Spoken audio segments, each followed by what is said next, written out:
Hey guys, it's Joshy here, and I'm back with another Ultra Sun Ultra Moon Wi-Fi battle. So this one was against Joey Fontaine. I will link his channel at the end of the video, but it was a really fun battle. And obviously my Assault Vest Gigalith really got to show off why it's actually one of the better ideas for a set for a Gigalith. Now, I'm not going to claim I've got a best set for anything, but it obviously works. And you will see in examples throughout this video. So anyway, I led off with Gigalith. Now, this Gigalith is, I believe, a mix between attack, special defense, and HP spread.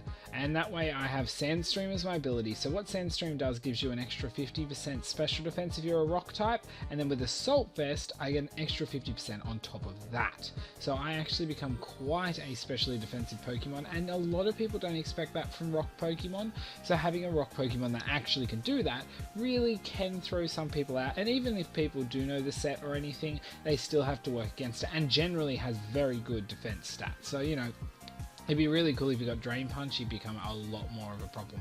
So anyway, he's going to Volt Switch out there because he can't do too much and brings his Trevenant. I just went for the Stone Edge. I was going for coverage. I expected him to Volt Switch, so I didn't want to go for an Earthquake in case he brought in something that would be able to avoid getting hit. I can't remember if he could or couldn't, or it was the fact that I expected him possibly to bring in this Pokemon.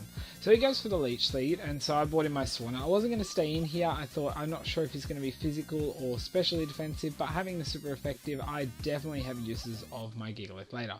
So I have been seeded, which is a problem because now I'm going to just lose HP slowly, as well as the Sandstorm, so it's like a double negative. I was hoping just to get hit with a move, but then that could have been bad too. So anyway, he swaps into his Muck here, and I just went for the Liquidation. I expected a swap. I thought it could have been someone else. I'm not sure if so, but I thought at least a Liquidation should be causing a decent amount of damage, and if I'm lucky, I'll get the drop with it. But I don't, and he's going to get HP back thanks to the Leech Seed, which is annoying. So now I'm going to go for the Brave Bird. Now, this is where I was like, oh, well, Leech Seed kind of really sucked. And the reason being is here with this, I actually do so much damage, knock him down to hardly anything that would have taken him out without the Leech Life there. He goes for the knockoff. That's enough to take my Swanna out, which is annoying because Swanna did have the Lychee Berry. I would have liked to have popped that, but nonetheless, I wasn't annoyed at how well Swanna went because the Sandstorm is going to take out Mark there. So I'm like, sweet.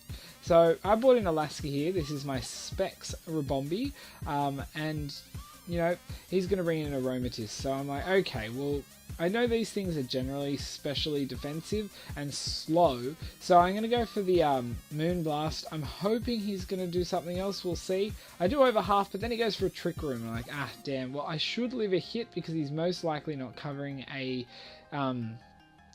super effective attack, and without boosts, I don't think he's going to take me out. But he's going to pull out his Z move here, and yeah. I'm not expecting to live this, but that's fine. As I said, like, he was a little worried about what this thing could do, and he's better off trying to keep this thing in. So, you know, you've set up the Trick Room for yourself, you might as well utilize it. So he's going to come up, you know, a couple little kisses, and out I go. But that's alright. Again, losing a Pokemon necessarily without overly doing too much, but that doesn't always make me annoyed if they do alright. So now I'm going to bring in Gigalith again. As I said, you know, he's special offensive this one, so he's not going to be taking too much. I have a move that can work well with this thanks to move tutors. So he's going to go for a Moonblast. As I said, I'm expecting minimal damage. Still does it, well, it does a bit anyway, not a heap. So now I'm going to go for the Iron Head. So obviously it is slower, but I say this is gen, so they'd be gen to have as low a speed as possible on this Aromatisse just to make sure it outspeeds on a Trick Room. So he's going to swap back into Trevenant here, and I'm like, okay, well, again, not something I'm terribly interested in facing. So I'm going to swap out. This time I'm going to bring in my Emerald Sea. Again, was probably expecting the Leech Seed. I thought the way he's going, that's probably it. But then I had swapped out before, so he knows that an attack will do alright.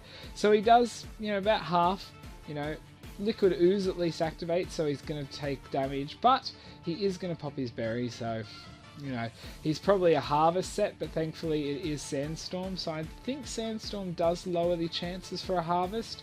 I think, off the top of my head, I'd have to double check that before 100% confirming. So I get a little bit of Lefty's recovery. And then he pulls out the Earthquake. I'm like, ow, okay, yep. So he's got his spaces covered with this one.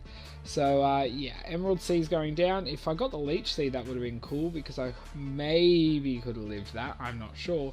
But then again, whatevs. So, dimensions are back to normal now, so I can work with this. So I thought, I'm going to bring in my Dwebble here. That way I'm not going to take Sandstorm damage, but I will live a hit.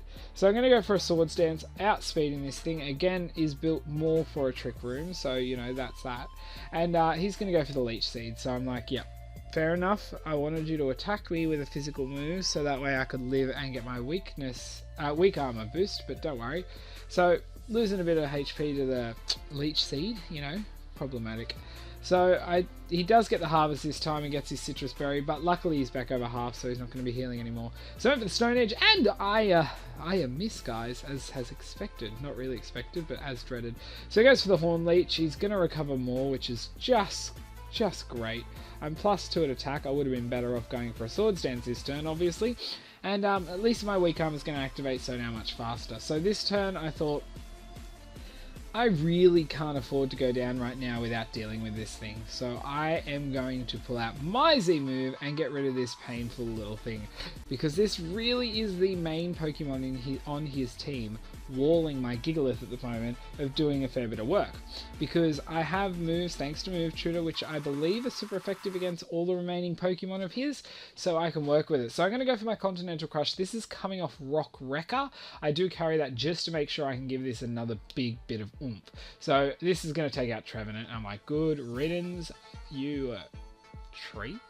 Anyway, so now he's going to bring in Latias, and I'm like, this will be interesting to see. I am a Dwebble, and I've only got, you know, double speed, so he does outspeed me. Look, I believe we were doing UU, but I can't be 100% sure. I think it was UU. So, you know, a Scarfed Latias is just going to do hella damage against anyone at this point, because an outspeed, because my Pokemon aren't generally that fast. So, yeah. So anyway, Gigalith's back in, Sandstream, get the, you know, all that back up, and I'm going to either get a, well, not much damage to me, or I'm going to get a free hit on someone else. So he nominates for the free hit, he swaps into his Marowak, which is his Alola Marowak, and I'm just going to go for the Stone Edge. Nice hit, does a fair chunk of damage, well, most of it anyway, I shouldn't say fair chunk, does nearly all of it. And so I thought, this thing could go for an Earthquake here and cause a bit of damage, but whatever he goes for could be super effective. I should live it with Omastar, and Omastar is actually carrying the weak armor ability, which I'm like, sweet, then I can outspeed, and maybe I can outspeed a Latias, but I'm highly doubting it if it's Scarfed, because again, I'm not the fastest Pokemon. But then I also get a weakness policy, which is fantastic, and so now I've just got to take this thing out. So I thought, oh well, I'll go for an Ancient Power, maybe I'll get the boosts, and I'll say if I get the boosts, it'd be close between Latias and myself.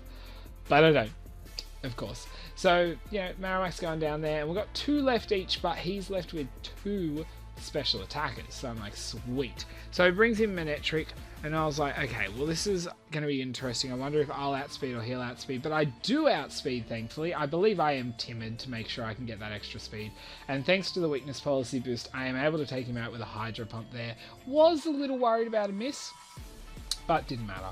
So lastly, we've got this Latias to come in, and we've got to deal with this. So he's got to lock himself into some move, a move, and so he's going to lock himself into Draco Meteor. I mean, I guess it's a big hitting move, but at the same time I did have 1 Pokemon left, so giving himself a drop probably wasn't the best thing at this stage. Maybe a Psychic, but then again, if he hits my Gigalith with a crit, maybe that'll work. But it planned out and worked out perfectly to length the time, because now I'm able to bring in my Gigalith, reset up that Sandstream, so I have another 5 full turns of Sandstorm, and I'm able to then have that boost in special defense. So obviously outspeeding my Gigalith, it's going to go for a Draco Meteor, and I'm like, let's see how much damage. Is it going to be much? And it is not much, and it's only going to get worse. So I thought, oh well, I'm going to go for the Throat Chop because it's super effective. And it's going to do over half, which is really cool. It would have been actually really cool if for some reason he was using a noise type move just so he could have had to struggle there, but it was really cool. So he's going to go for another one. I'm like, no crit, no crit, no crit, and yeah, no crit. I don't think a crit would have taken me out with the boosts from that range, but I was just wanting to be careful. So I'm going to go for that other throat chop, and that's enough to take Latias out, which is pretty sweet because I was really happy. So generally, you know, Gigalith did nearly all the work that match. I mean, there was obviously bits from everybody. There wasn't a single Pokemon I didn't use that didn't cause damage. The only one that didn't get to attack was my Emerald Sea, but we still did cause a bit of Liquid Ooze damage. So it wasn't anyone useless, but I was really, really happy with that battle, and it was really fun and close. So guys, if you did enjoy this battle, please do. I want to throat chop that like button just because I love that move and we don't see it much. Don't forget Discord, Twitch and Twitter is linked below. Also, at the end of the video, I am going to link Joey's channel, so if you want to jump on there and have a look, he does usually, I think, daily or 2 daily battles most of the time, so you can check them out. And finally guys, if you want to keep up to date or show support and continuously enjoy my content if you wish, the sub button is there and you're more than welcome to hit it. But anyway guys, until my next video, I'll see ya.